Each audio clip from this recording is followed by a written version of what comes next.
All right, thanks very much. I suspect some more senators will come trickling in. Now, let me start off by just making a few brief points about where we are today and how we got to where we are. This government shutdown is taking place for one simple reason. For the first time in the modern history of our country, the majority party in the Senate, the Republican Party, which needs 60 votes to pass a budget bill to fund the government, is refusing to negotiate. Republicans have 53 votes in the Senate. Democratic caucus has 47. You need 60 votes to pass a budget bill. You have to negotiate. But for the first time in modern history, the Republicans are not negotiating. What they are saying is their way or the highway. They refuse to sit down and talk. And further, in terms of their contempt for the negotiating process, Mike Johnson, the Republican leader in the House, has given his members a 6-week paid vacation. So here we are in the middle of a government shutdown. Workers are not getting paid. People are worried about escalating health care costs. People are being worried about being thrown off the health care they have. And the Republicans in the House are saying, hey, guys, take a 6-week paid vacation. You don't have to be here in Washington, D.C. To me, that is pretty insane. And let me be clear what it would mean if Republicans got their way and this so-called CR, continuing resolution, were to pass. First, it would throw 15 million Americans off the health care they have because of massive cuts to Medicaid and the ACA. And what studies from Yale and the University of Pennsylvania and elsewhere indicate that when you throw 15 million working class and low-income people off the health care they have, 50,000 of them will die unnecessarily every year. So what this legislation is about is whether we vote to allow 50,000 of our fellow Americans to die unnecessarily every year because they were thrown off of Medicaid and the ACA. Further, if the Republicans were to prevail, what it means is that on average, health insurance premiums for the 20 million plus people on the Affordable Care Act on average would double. In my state of Vermont, we have now received information there are some people who would pay a tripling or a quadrupling of their health care premiums when Americans are already paying the highest prices in the world for health care. People cannot afford a doubling or a tripling in their health care premiums. And now what brings us here today, in an absolutely unbelievable way, President Trump is refusing to release the $5 billion in emergency funding for SNAP that helps feed 16 million kids, and that is a direct violation of the law. He is prepared to let millions and millions of children and their parents and grandchildren go hungry because he sees maybe there is a political gain in that. Let there be no mistake, and that is what this statement is about. This is on the U.S. Department of Agriculture website until very recently. The president is legally obligated to use this emergency fund, and up until last week, his administration was preparing to do that. We are here today to send a very loud and a very clear message to President Trump. Obey the law. I know that's a hard concept for the president, but obey the law. Do what Congress mandated you do. Do not let children in America and their parents and grandchildren go hungry. Do not go down as the first president in history to manufacture a hunger crisis in the richest country on earth. Release these funds. Now, the good news is there are at least 11 Republicans in the Senate who are supporting a bipartisan bill to ensure that no one in America goes without the nutrition assistance they need during the shutdown. And that is very good news, and I thank those 11 Republicans. Every Democrat supports that bill as well. That bill, I say to Senator Thune, when you have 11 Republicans and every member of the Democratic caucus on support, that bill should get to the floor immediately. No child in this country should be forced to go hungry. With that, let me introduce Senator Markey. So the President of the United States has a new MAHA agenda. Instead of Make America Healthy Again, it's the Make America Hungry agenda. It's weaponizing food, using food as a weapon against America's most vulnerable families. In my state of Oregon, you're talking about 210,000 children. You're talking about 130,000 seniors. All told, over 700,000 people going without food. Congress said this should never happen. So we created a contingency fund. That fund has $5 billion in it. We created an interchange power so the president can actually use tariff funds to supplement that $5 billion. And here's the President of the United States last month acknowledging that that's the intent of Congress, that this funds exist, people will not go hungry. And now here's the President today saying, I am going to attack the health and welfare of America's most vulnerable families as a negotiating tactic. It reminds me of his strategy over immigration, saying we're going to separate children from their parents. We'll use children as a weapon. Well, here it is once again. And it's absolutely unacceptable. So, the President has the power to address this. And a group of attorney generals are saying, because it's the law, we're going to sue to say the President has to follow the law. Some 26 attorney generals are suing, saying, President, follow the law. We're saying, follow the law. His Republican colleagues, 11 of them in the Senate, are saying it matters that children not go hungry. You know, when children don't have food, they also don't learn. So it's not just an attack on their ability to have basic nutrition for a month. And who really, who in the United States says, I'm going to make sure children go hungry for a month as a political tactic? Who says that? Except this president in this time. It's unethical, it's immoral, it's illegal, and we're here to say, hell no, that Democrats and Republicans must join together and tell the president this cannot happen here, not in our nation, not against our children, not against our vulnerable families. Senator Markey? Thank you, and thank you for calling this, Bernie. November 1st is just 3 days away. That's the day when SNAP benefits stop being added to EBT cards for 40 million Americans because Trump and MAGA Republicans refuse to use a $5.5 billion emergency fund to make sure families get to eat. Some of those families are already having to ration what's left on their cards because they fear nothing is coming on November 1st. That's the same day they have to pay rent. Maybe the same day they have to pay their electricity bill or refill grandma's prescription. It's 3 days until millions of families across the country wake up unable to stock the pantry. 3 days until thousands of military families and veterans will see their food aid disappear. It's the richest country in the world. When a CEO billionaire just got $1 trillion in tax breaks, Trump and his Republican allies in Congress will allow babies to go hungry. Trump just found $40 billion to bail out Argentina to get the new president elected, but he can't find enough to feed struggling American families. It is a national disgrace.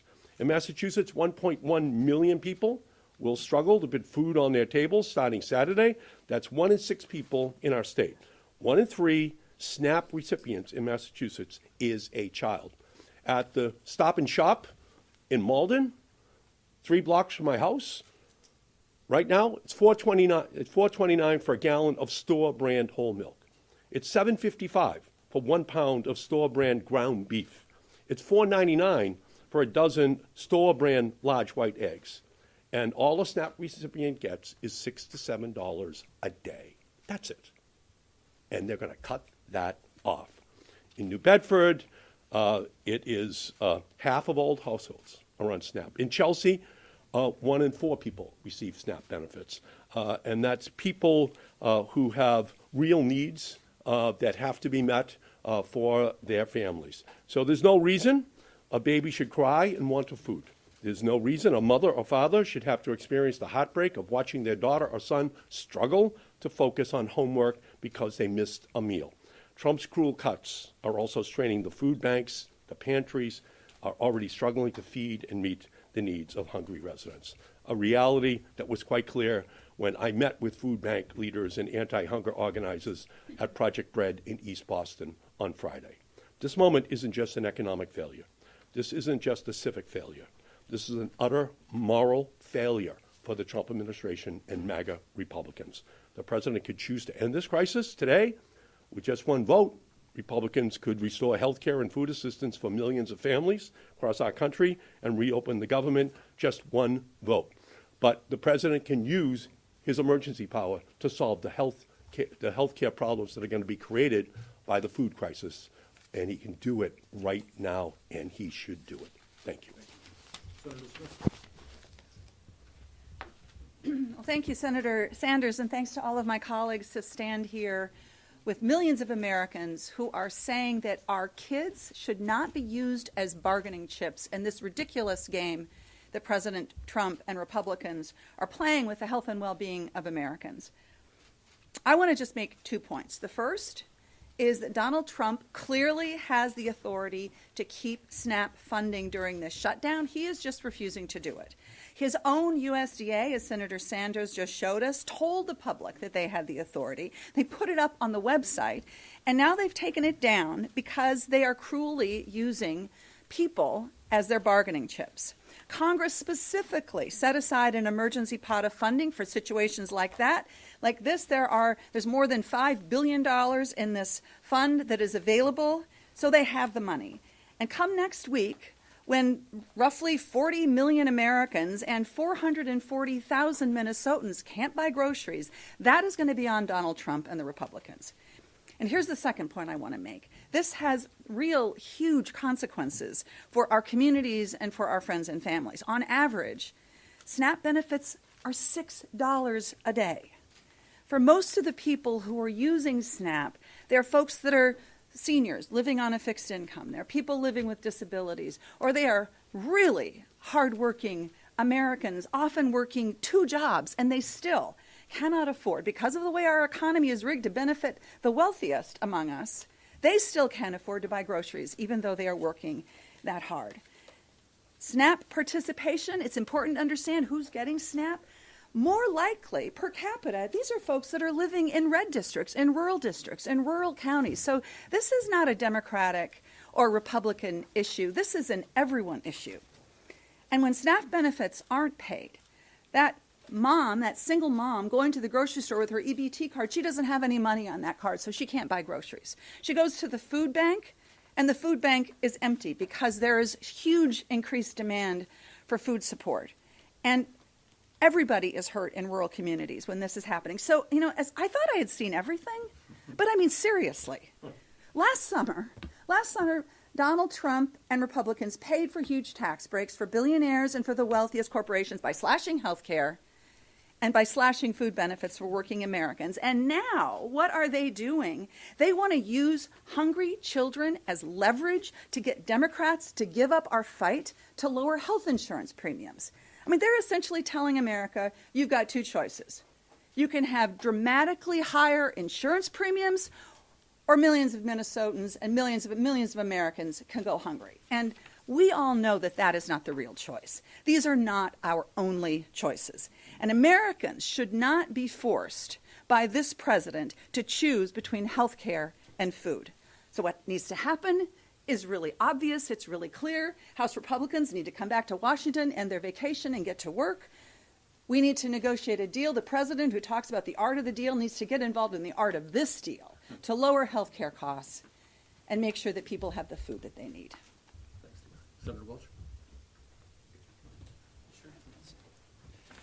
Thank you, Bernie, for calling this. Number one, this is not about the shutdown. You know, many of you who have asked us, are you getting pressure because now SNAP benefits are going to expire, and therefore shouldn't you reopen government?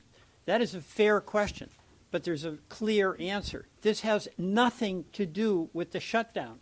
The law requires, and the funds are available to continue SNAP right now without any interruption. So that is a decision that the president is making on his own, to allow people to go hungry when he has the power to continue the SNAP benefits that folks desperately need. And it is desperate. I mean, the folks who rely on SNAP, $6 a day, and you can barely buy a pound of hamburger in Chelsea. But that is real.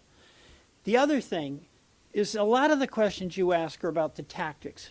Who's doing what? How are you going to get them to negotiate? That's why I think stepping back and having some context, there really was a one big beautiful bill that really did provide incredible tax cuts for very wealthy people and corporations. There really was a big beautiful bill that cut food benefits and cut health care. And we are fighting for what Republican families and Democratic families need. And that's health care. Taking away the health care, the tax credits, and this applies to folks who are working, buying in the marketplace, means that they're not going to be able to afford it and they're going to lose it.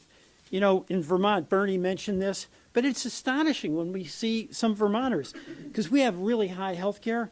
A family who's making 60-year-old family, $82,000 a year, they can have a premium increase of $23,000.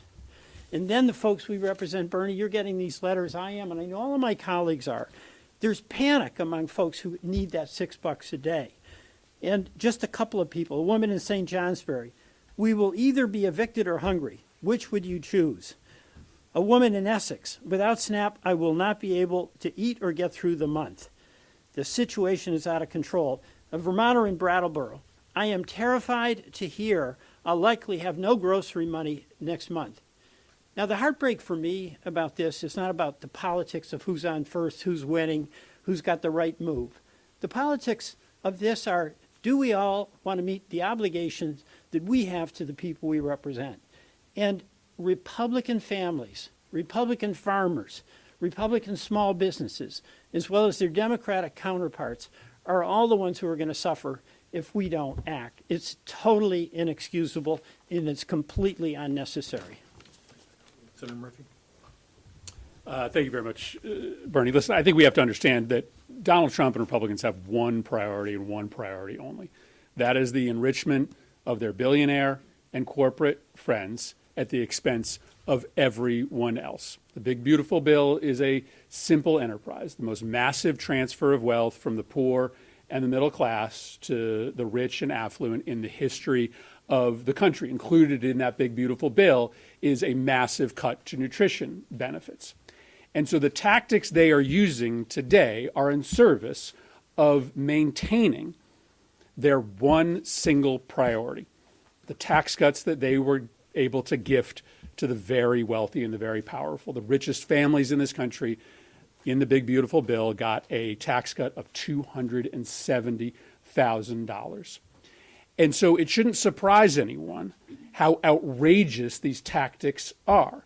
One is to tell House Republicans to not show up for work, right? I know you guys have to write a new story every day, but there's really only one story, which is that the House Republicans have been AWOL from their jobs for the entirety of the shutdown because it's easier to protect your tax cuts for the wealthy if you don't even require your employees to show up on the job. It is extraordinary to put families in this country through the horrific, mind-altering pain of knowing that your children are going to go to bed hungry at night.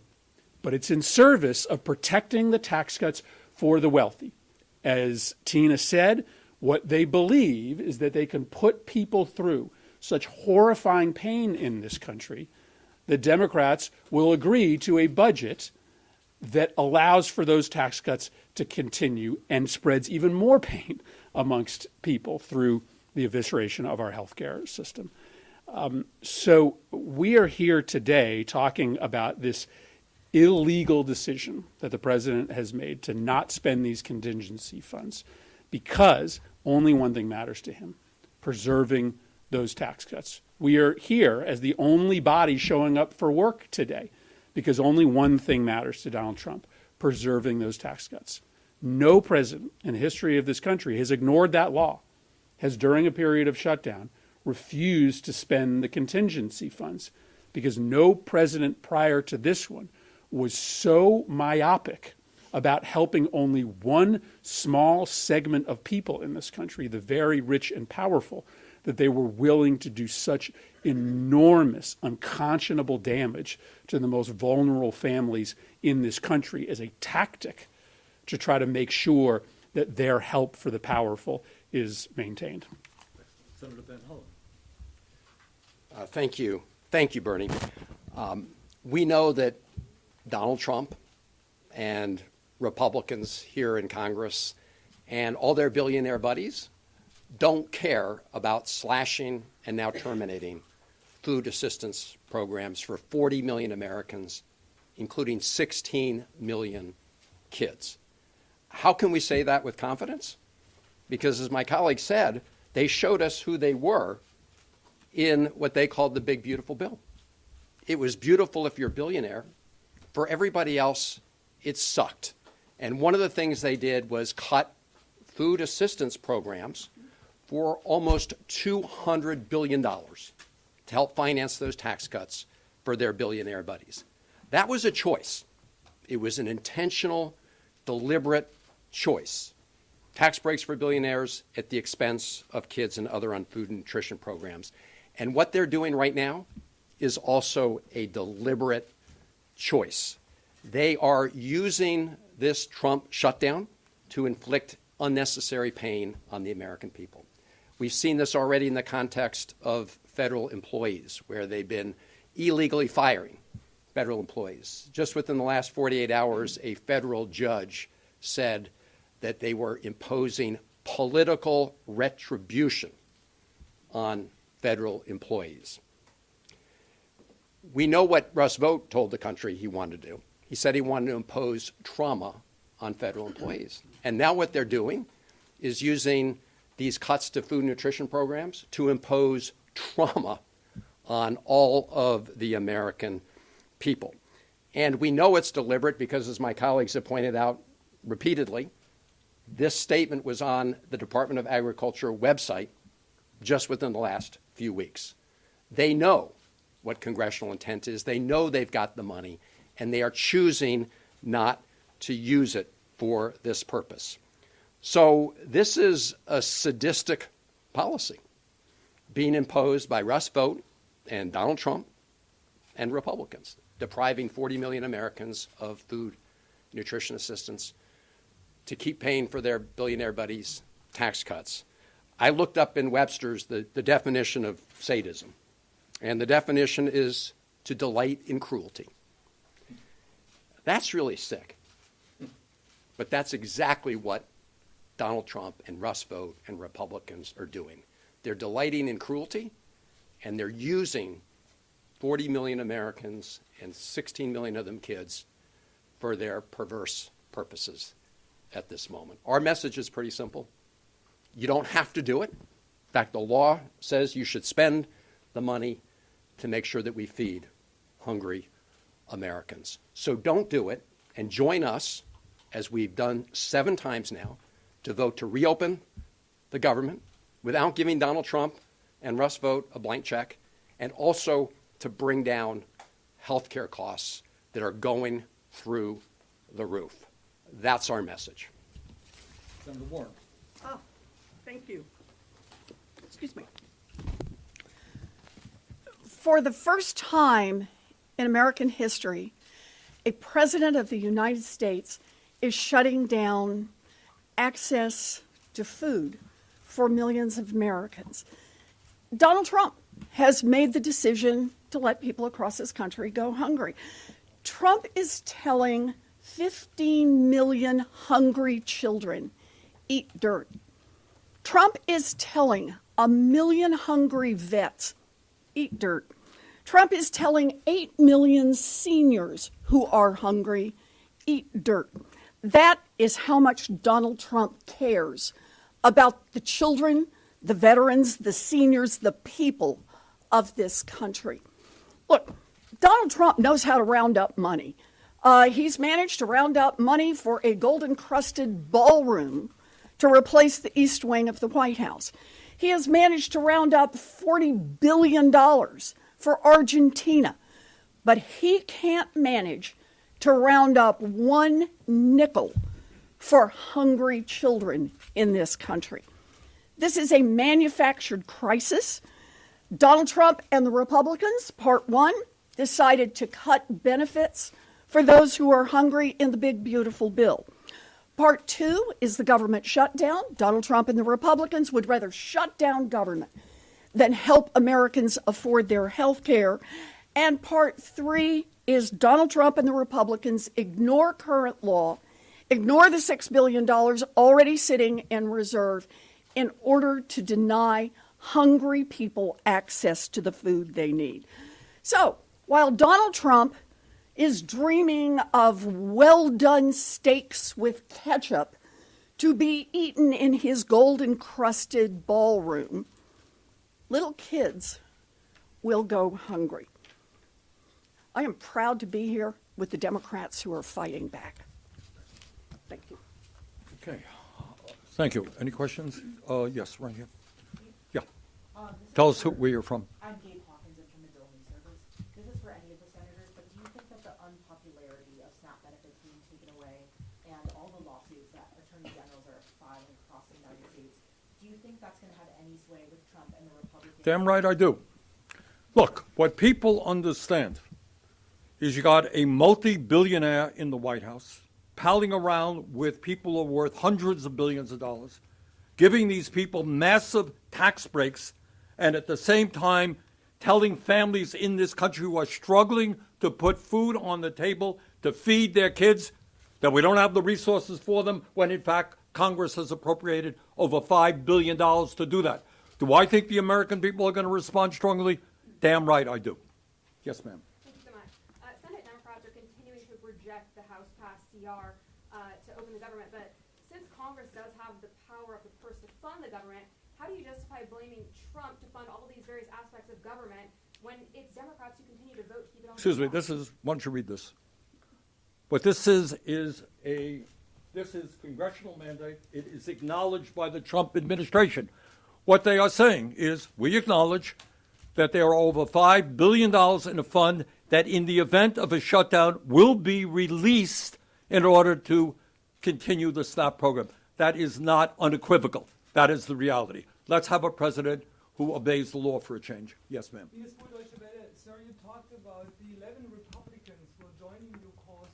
Do you think there will be more after November 4th when it really hits? Well, I think myself, others can jump in here. My own view is yes. I think the demand here is, first of all, of course, that Trump obey the law and release that funds.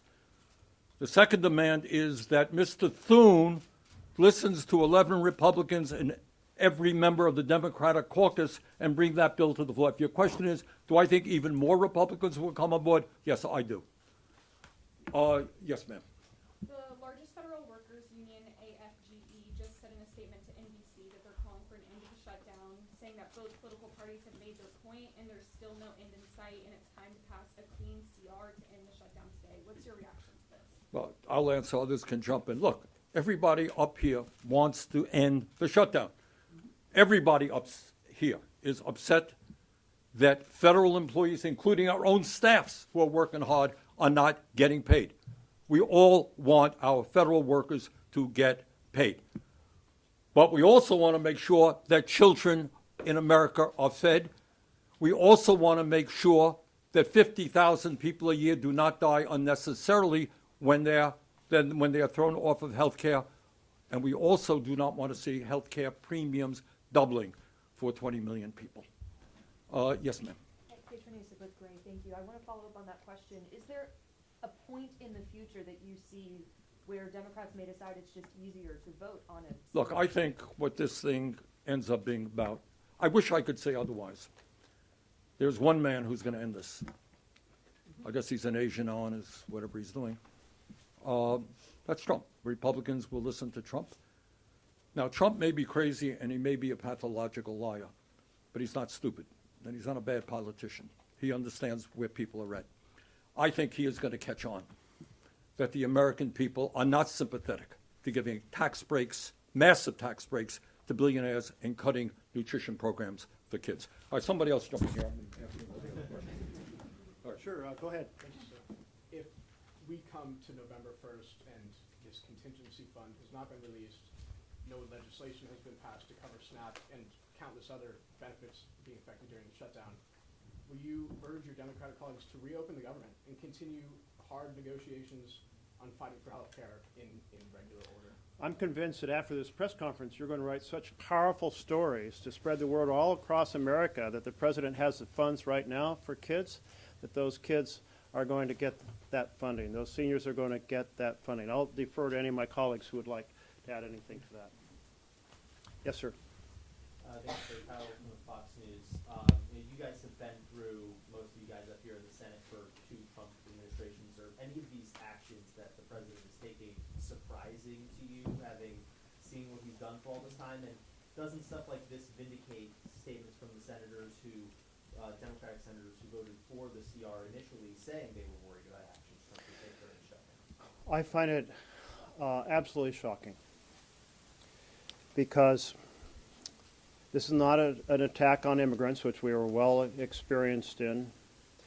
This is an attack on the most vulnerable families in America. And this is not because either side can say, well, legislation needs to be passed in order to fund this program, because the legislation was already passed to fund this program. The money is sitting in the federal treasury, $5.5 billion. In addition, there's interchange authority that allows tariff funds to be used to supplement that. And the president likes to brag about how much money the tariffs are raising. So the idea that you're going to use babies, children, vulnerable families, seniors as pawns and take away food for a month in a negotiation, I find it absolutely stunning, beyond anything else I've seen from this administration. Maybe anyone else want to jump on? If not, I will just say in the last Trump shutdown, you didn't see this kind of conduct. They didn't riff federal employees for what the court just said was political retribution. You didn't see them ignoring the law when it comes to food and nutrition programs. So it was bad in the first Trump shutdown. That was 35 days. Now we're in the second Trump shutdown. And this is why we have repeatedly voted, as we've said, to reopen the government, but without giving Donald Trump a blank check to continue lawless activity, and to make sure that we avoid the health care crisis that is upon us. Thanks. all right. Well, thank you all very much. Take care. Thanks, Bernie. Sorry I was late. No.